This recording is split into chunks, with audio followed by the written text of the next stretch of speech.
السلام علیکم ناظرین۔ سن 2001 میں پرویز مشرف کا خیال تھا کہ انڈیا اور پاکستان کے درمیان سرد موری کے تعلقات کو دوبارہ بحال کرنے کے لیے ایک نیا باب شروع کرنے کی ضرورت ہے۔ ایٹمی ہتھیاروں سے لیس دونوں حریف کشمیر پر 2 جنگیں اور ایک تنازع میں آمنے سامنے آ چکے تھے۔ دونوں پڑوسیوں کے درمیان کشمیر کو تقسیم کرنے والی سرحد کے ساتھ امن ناگزیر تھا۔ اس کے باوجود مشرف کے لیے یہ مناسب وقت نہیں تھا کہ وہ اپنے پڑوسی ملک کے ساتھ امن کی خواہش کریں۔ انڈیا نے مشرف کو سن 1999 میں کارگل کے تنازع کا معمار سمجھا اور شبہ ظاہر کیا کہ اسی سال انڈین ایئر لائنز کے طیارے کے اغوا میں جنرل مشرف اور ان کی افواج کا ہاتھ تھا۔ اکتوبر 1999 کی بغاوت، جس میں مشرف نے اس وقت کے وزیر اعظم نواز شریف کو ہٹا دیا تھا، نے بھی انڈیا کو چوکنا کر دیا۔ پرویز مشرف نے اپنی یادداشتوں میں بتایا کہ انہیں سن 2001 کے اوائل میں انڈین ریاست گجرات میں آنے والے زلزلے کے بعد برف پگھلانے کا موقع ملا۔ دہلی میں پیدا ہونے والے جنرل مشرف نے اس وقت کے انڈین وزیر اعظم اٹل بہار واجپئی کو تعزیت کے لیے ٹیلی فون کیا اور ادویات سمیت امداد بھیجی۔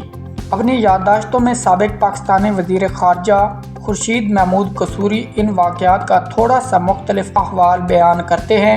انہوں نے کہا کہ دل کی تبدیلی میں واجپئی کے نائب ایل کے اڈوانی نے مشرف کو مدعو کرنے کا خیال پیش کیا اور ان کا خیال تھا کہ انڈیا وزیر اعظم کی طرف سے اس کا خیر مقدم کیا جائے گا۔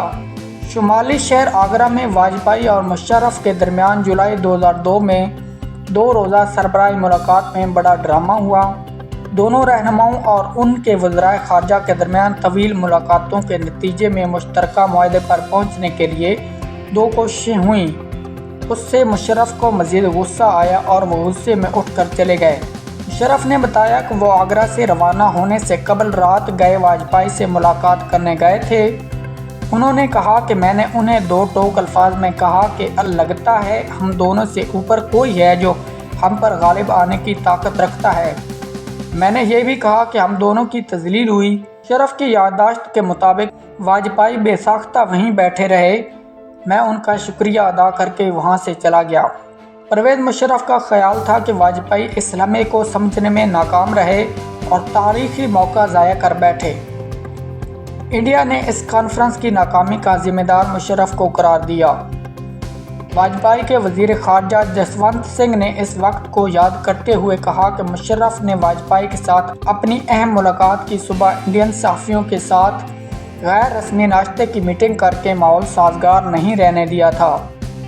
کچھ شرکاء نے آف دی ریکارڈ کی جانے والی اس گفتگو کو ریکارڈ کیا تھا اور یوں یہ ویڈیوز انڈین میڈیا تک پہنچ گئیں۔ ملاقات میں شریک ایک ایڈیٹر نے کہا کہ ایک نجی میٹنگ کو عوامی تماشے میں تبدیل کر دیا گیا تھا۔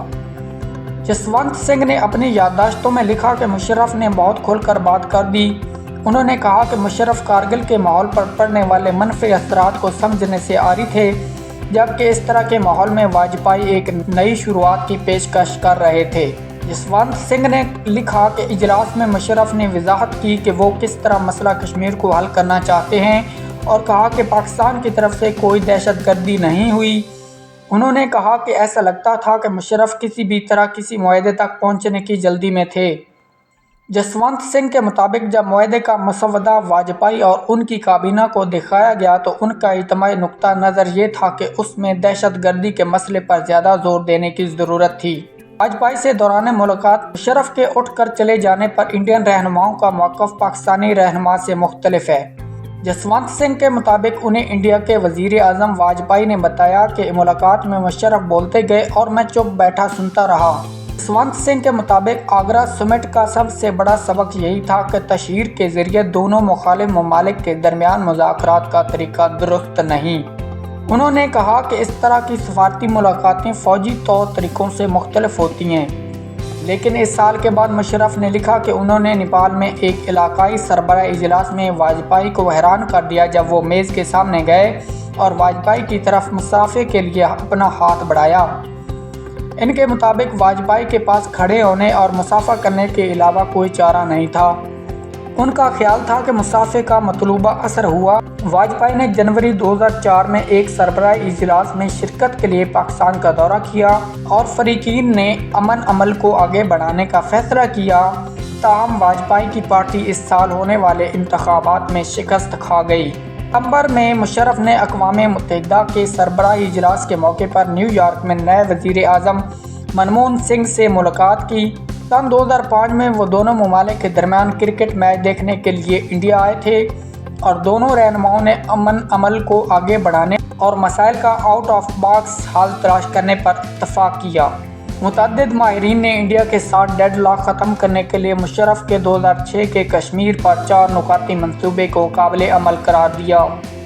اس مستقبل کے منصوبے میں پاکستان کو انڈیا کے زیر انتظام کشمیر پر اپنے دعوے سے پیچھے ہٹنا شامل تھا۔ اس میں شرط یہ تھی کہ یہ ایسی صورت میں ہوگا جب دونوں خطوط یعنی پاکستان اور انڈیا کے زیر انتظام کشمیر کے لوگوں کو نقل و حرکت کی آزادی ہوگی۔ ماہرین کے مطابق یہ دونوں پڑوسیوں کے درمیان امن کے لیے ممکنہ طور پر بہترین حل تھا۔ تاہم پرویز مشرف کے بارے میں انڈیا میں رائے ہمیشہ تقسیم رہی۔ جسونت سنگھ نے مشرف کے کئی پہلوؤں کے بارے میں لکھا۔ کیا وہ امن پسند آدمی تھے یا وہ محض ایک چالاک پاپولسٹ تھا جنہوں نے کشمیر کی تحریک حق خود ارادیت کی حمایت کرتے ہوئے ایسا رویہ اختیار کیا جس سے ان کا انڈیا مخالف تاثر بھی زائل ہو سکے اور انڈیا بھی خوش ہو جائے۔ واشنگٹن کے ولسن سینٹر میں ایشیا پروگرام کے ڈپٹی ڈائریکٹر مائیکل کہتے ہیں کہ کوئی بھی مشرف کی انڈیا کے خلاف غیر متزلزل دشمنی کے بارے میں بات کر سکتا ہے جیسا کہ ان کی پالیسیوں سے ظاہر ہوتا ہے جن کے تحت عسکریت پسندوں کو تربیت دی، امریکہ سے ملنے والی امداد کا رخ کسی اور طرف موڑ دیا۔ ان کے مطابق ہمیں یہ بھی نہیں بھولنا چاہیے کہ وہ کسی بھی پاکستانی رہنما سے زیادہ انڈیا کے ساتھ امن معاہدے کے قریب پہنچ چکے تھے۔